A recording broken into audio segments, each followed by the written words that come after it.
Saya yakin teman-teman semua pasti sering kali mendengar stop bayar pinjol. Stop gak usah bayar pinjol lagi. Hentikan bayar pinjol kalian. Nah, banyak banget yang menyarankan hal tersebut.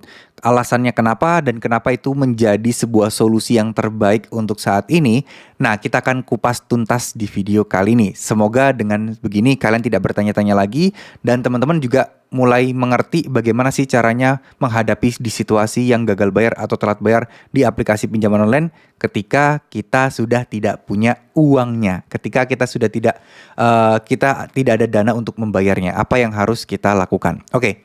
Jadi gini, konsep sebenarnya ketika banyak larangan-larangan atau anjuran untuk tidak bayar pinjol itu sebenarnya ditujukan kepada orang-orang yang memang tidak ada uangnya untuk membayar saat itu. Bukan ditujukan kepada orang-orang yang memang ada duitnya, terus kemudian dia nggak mau bayar. Nah, itu nggak ditujukan orang-orang seperti itu. Itu salah besar. Kalau kalian punya hutang, punya tanggung jawab, meskipun itu mengandung unsur riba, ya mau nggak mau teman-teman harus lunasi, habis itu stop, hentikan untuk minjam-minjam lagi. Itu sih solusi yang terbaik. Tapi ketika kalian tidak ada dana dan belum ada uangnya, maka teman-teman juga harus mempertimbangkan berbagai macam permasalahan yang ada.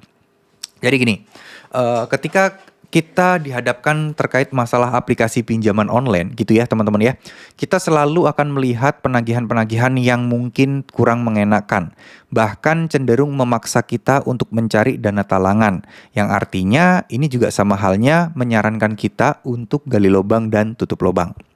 Nah, gali lubang dan tutup lubang ini kita sepakat, ini bukan tindakan yang bagus, itu adalah solusi jangka pendek. Di mana ya bukan solusi menurut saya kalau itu akan berdampak buruk, lebih buruk lagi ke depannya. Jadi ini bisa dibilang ya solusi semu, angan-angan semu, di mana ketika kalian gali lubang tutup lubang berharap untuk bisa terus melunasi pinjaman sebelumnya dengan minjam lagi, ini saya rasa akan menjadi blunder. Saya rasa akan menjadi sesuatu yang ya lebih baik jangan sampai hal itu terjadi. Karena ketika hal itu terjadi, teman-teman coba merenung deh. Merenung. Ketika kalian apa sih yang membuat kalian itu pengen pinjam di tempat orang lain lagi, minjam di pinjol lagi untuk membayar pinjol yang pertama? Karena kalian merasa gerah kan? Dan kalian merasa takut, merasa panik, merasa nggak nyaman dengan utang-utang kalian. Sehingga kalian setidaknya pengen bayar yang pertama. Nah, coba dibayangkan, ketika yang pertama, kedua, ketiga, itu kalian sampai gagal bayar semuanya dan belum ada uang untuk membayarnya. Gimana ceritanya kalian akan pastinya lebih pusing lagi menghadapi 3 DC, 3 pinjol sekaligus yang terus menagih ke kalian. Apa bedanya dengan yang bermasalah di satu pinjol tadi? Sama aja, sama was-wasnya, sama takutnya. Bahkan kalau gali lubang tutup lubang bisa lebih parah kan? Banyak banget orang-orang yang harus kita urusin, yang harus kita hadapin, orang-orang yang terus menelpon kita dan menagih kita. Sangat-sangat banyak. Itulah kenapa jangan sampai terjadi. Nah, balik lagi, kenapa kita harus stop dulu? Karena yaitu tadi, ketika kita mulai berusaha untuk memikirkan gimana caranya untuk membayar hutang, selalu di pikiran kita cari uang, cari uang, cari uang. Nah, kemudian kalian diberikan sebuah solusi, yang mana solusi tersebut terkesan sangat gampang, yaitu dengan mencari dana talangan, mencari pinjaman, dan lain sebagainya.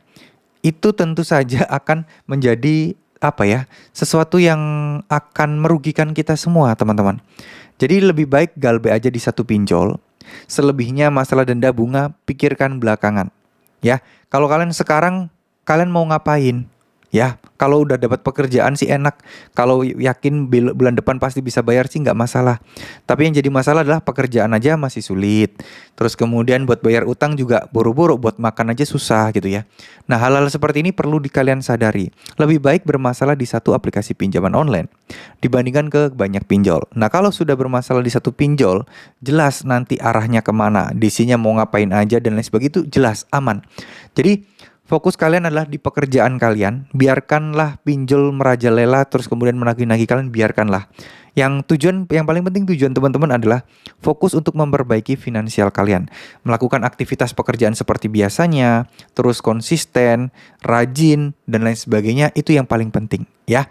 Jangan terlalu dipikirkan, jangan terlalu dibikin stres, karena insya Allah semuanya akan baik-baik saja dan nggak mungkin kok misalnya kalian akan masuk penjara gitu, nggak mungkin. Ingat sekali lagi, belum ada uangnya, ya udah tahan dulu, nanti ada dulu. Kalau banyak teroran bagaimana? Ya udah diabaikan aja. Itu sih yang paling penting untuk teman-teman yang punya pinjaman online atau masih gagal bayar di pinjol.